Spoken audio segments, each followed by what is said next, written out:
Welcome to NPC Nintendo News Minute. I'm your host, N64 Josh. On today's episode, we're going to be taking a look at a number of Nintendo news bites, and we're going to dig into the topic of what will Nintendo's Q1 look like if the Switch 2 does not release until end of Q1 or early Q2.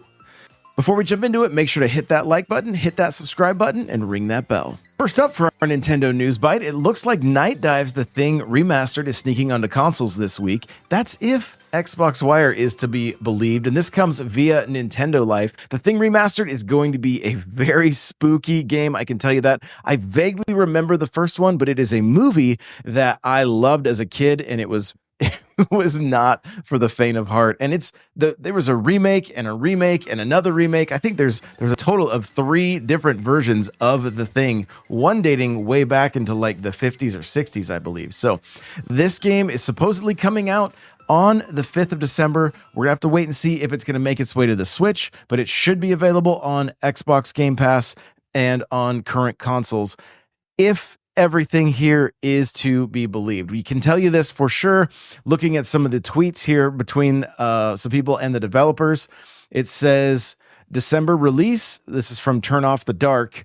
And the Night Dive Studios replied, yes, The Thing Remastered will release in December with eye emojis. So looks like it is going to be happening in December and possibly even as soon as this week. So if it makes it to the Switch, let me know if you're going to be diving into The Thing. Tetris NES joins Tetris 99 this week, and Nintendo tweeted out that the 43rd Tetris 99 Maximus has officially been announced, and it's going to be Tetris NES. They also released Tetris NES on the Nintendo Switch Online, or it's coming soon if you didn't see that yet, and it's coming 12/12, I believe. And so this is a game, again, near and dear to my heart, like I said in yesterday's show, and I'm going to jump in just to try to unlock some of these skins here. I'll play the video real quick, and you can see some of the artwork. Like, it looks just like it did back in the day. I'll be honest, when I play Tetris 99, I typically put on the Game Boy skin because I just love the way it looks. It's so nostalgic for me, and I just have so many fond memories of playing that back when it launched. And so I will be jumping into this one. I haven't jumped into many of the Tetris 99s as of late, but I will be jumping into this one. Next up, we have Nintendo considered giving up on Mario and Luigi before approaching Acquire.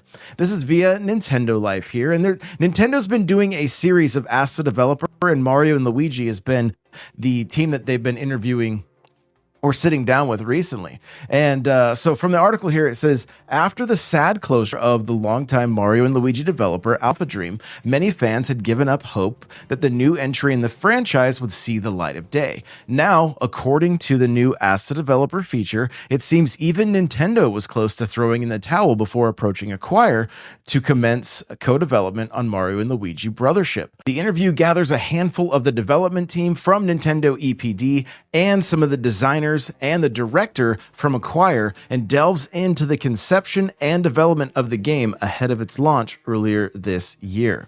Of course, for a long time we've been having a number of internal discussions about a new installment in the series following Mario and Luigi Paper Jam. We needed to aim for something new that would keep up with the hardware announcement whilst maintaining the appeal of the classic Mario and Luigi games. It wasn't easy to achieve both at the same time. We kept trying various things, but there was a time when we thought it might not be possible to make any more games in the series and considered giving up. There's a lot of discussion, and eventually we decided to reach out to Acquire. After speaking a number of times with Ohashi-san, I felt that Acquire might be able to realize our dream of making Mario and Luigi in 3D, so we agreed to start joint development. Of course, it was also important to keep that Mario and Luigi-like feeling, so we also had some former Alpha Dream 4 staff members who were involved in the development of the previous titles in the series join the the project. And honestly, it's really good news. And even the article here says, that's good news. I have been playing this game over the last few weeks. Nintendo sent me a copy, and I have been having a really good time with it. It's not a lean forward kind of RPG. You're not going to be like grinding and sweating and all that kind of stuff. It's very, very much a relaxing RPG, very lighthearted, whimsical, and I'm having a great time with it. And so if it's on your list, you were wondering if it's worth picking up, absolutely it is. And really glad to see that they did not give up on this series, because this is my first time experiencing this series, and it does seem to have just so much charm. So I'm very thankful that they were able to keep it going. Next up, Nintendo left Sony standing at the altar with the SNES disc add-on, says former PlayStation exec. And this is so true.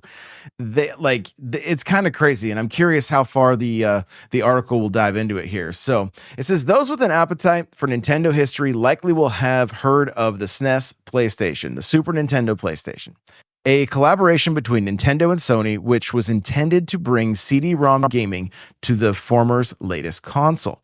The partnership never materialized, naturally with Nintendo announcing it that was pivoting to work with Philips at the same event that Sony would unveil the console. Like, this is crazy. This is crazy. It's one of the most notorious double crosses in gaming history, and now, in celebration of PlayStation's 30th birthday, former Sony executive Sean Layden has shared what the jilting felt like from the other side. So let's take a look at some of the quotes here. It says, obviously we were going to build, or rather we built, an optical drive peripheral for the Super Nintendo Entertainment System.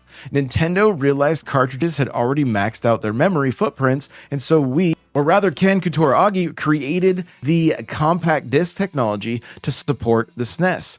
And we were just about ready, and I think it was at CES 1993, we were going to announce the partnership, and Nintendo left us standing at the altar after they did a pivot at the last minute and went with Philips. So there was Ken, proverbially standing at the altar with his optical drive in his hands, and indignant, he went back to the leadership at Sony at that time and said, all I need is an OS and some more connecting issues for this thing, and we can build our own game machine. We moved out of Sony's headquarters to a place in Aoma, which is about 20 miles away, but more in the entertainment district of Tokyo, because they felt it was important to the DNA of the company, and that was probably the best decision the company made. And when you get into the history of this thing, there's books like Console Wars and things like that. It's honestly crazy what Nintendo did to Sony that day. Like, they were ready to take the stage and unveil the Nintendo PlayStation, and Nintendo said we partnered with Philips. Like, and then I've seen other snippets from these interviews with Sean Layden where, like, they were taking Square executives out to drinks, buying them drink after drink to get them to put Final Fantasy exclusively on PlayStation. And it worked. Like, it's one of the craziest things. Like, what would history, like, what would the world look like right now if Nintendo and Sony had teamed up? It's just crazy to think about. It's absolutely crazy to think about. But here we are, 30 years later, the PlayStation is here, thanks to Nintendo and business decisions that were made that still, to this day, blow my mind. Lastly, Nintendo expands Switch Online's Game Boy library with another classic. Donkey Kong Land 3 is now available on NSO. That means you can play Donkey Kong Land 1, 2, and 3 all on your Nintendo Switch. Some of these games, I mean, I don't think they were received super well, but if you're a huge fan of Donkey Kong, and especially like the Donkey Kong Country series, come January, as far as I know, you're going to have access to every single one of the Donkey Kong Country games. I think they're all on SNES. I'd have to double check for sure. But if you are a fan of this series, you are eating well on the Nintendo Switch. And my hope is that when it comes to the next system, that all of the games from each entry, not just Donkey Kong, Zelda, Mario, Star Fox, all of it, Metroid, that we get every single first-party game from all of the past consoles on this next system. And I have a whole video coming out about it, or maybe we'll cover it as a topic in tomorrow's show. But I really hope I really hope that Nintendo can make that a reality for us. So if you're a fan of the Donkey Kong series, make sure to go check out Donkey Kong Land 3 if you've never played it before. Now, let's jump on over to our main topic, and what is Nintendo going to do quarter one or beginning of quarter two in 2025? So with so many rumors yesterday and leaks, supposed leaks, all the things that we saw yesterday, Switch 2 case, plus tempered glass, seemingly leaked on Alibaba. There's even a picture of a logo, supposedly. We're looking at the case right now, and I'll scroll through to the end to see if they don't have the logo on this site, but there's the screenshot of the screen protectors, the case, and would Nintendo already put out their logo? That's a question that I don't really think they would, but who knows? Maybe they would. I kind of doubt it though, and especially these companies seem just a bit shady to already be launching these things. So I don't think that they would have access to the Switch 2 logo quite yet. I don't think Nintendo's putting that into too many people's hands, if any, at this point. From the leaker yesterday, we were told that there's not enough inventory yet for Nintendo to be able to do a full launch in March, which has been a discussion within the Nintendo community for the past week or so, and that it's looking more like a late June, early July release window. With that being the case, what do we think Nintendo is going to do over the next 6 months? We've got Donkey Kong Country Returns HD coming out in January.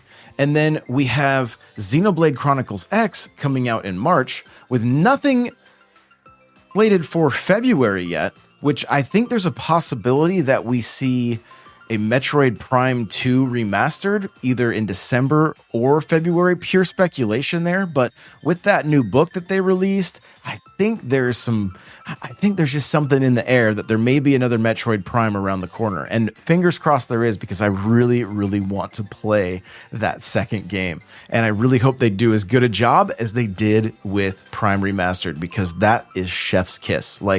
Absolutely love it. But what else are we going to see from Nintendo? Well, if you've been listening to any of the shows, you know that I'm very much on the side that believes remakes and remasters are going to be Nintendo's bread and butter to continue supporting the Switch 1 while adding brand new games to the Switch 2 to show what that system is capable of doing.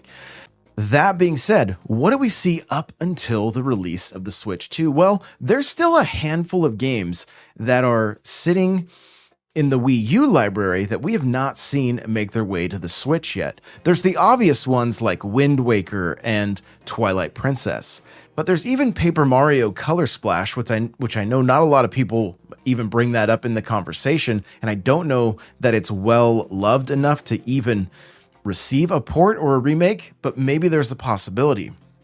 There's also so many DS and 3DS games and GameCube games that Nintendo could still add to the Switch's library. I also think that there's a very real possibility that we see Nintendo start to do some big pushes and price reductions of first-party software and hardware. I think there's a very real possibility that we see a Nintendo Select or a Player's Choice line where they reduce the price of first-party games. I think we also see a price cut in the hardware once the announcement of the Switch 2 has happened. And I think there's going to be somewhat of a push to continue moving Switch units. And I understand, the new system's going to be out. Who's going to go out? There are still so many people that do not have a Switch in their household. And to be able to get it at a discounted price and to get access to games that are going to be cheaper, I still, if you guys maybe have heard me say that, I think Nintendo needs to offer with Nintendo Switch Online the voucher program for Nintendo Selects or Player Choice, where people could get 3 games for $100. This is going to be a huge savings, and it's going to give more opportunity for people to be playing these games, and it keeps them signed up for Nintendo Switch Online. Not only that, think about all of the current Switch player base that doesn't own every single first-party game, but if they make their way into that Player's Choice and they can get 3 of them for $100, that's an incredible deal. So, do we see something like that? I believe so, but what do you think? Make sure to let me know in the comments below what you think Nintendo is going to do for Q1 and the beginning of Q2 before the Switch 2 releases. Do you think they go silent? I don't think so. And I think there's an opportunity for them to keep releasing games on the current Switch, as we're seeing with Donkey Kong HD Remake and Xenoblade Chronicles X. There's so many games that they could choose from, and so many different systems that they could pull from, that the options are unlimited. And remember, these games work on the Switch too. So it's not like people are buying something that's then going to become obsolete as soon as they get the new console. They can keep playing those games, and there's an opportunity for them to even look better when they finally decide to upgrade to the new system. I think there's going to be a lot of strategic marketing on Nintendo's part, where they market the old Switch and the games at a discounted price, while then really getting the push going for the Switch 2. And I think it's going to be kind of fun to watch this all take place. They told us from the get-go that they were not going to just roll this console out like they've done in the past. It's going to be something different. And I'm really excited to see how it goes. So, love to hear from you. Let me know in the comments below. Thanks so much for listening, and we will see you in the next one.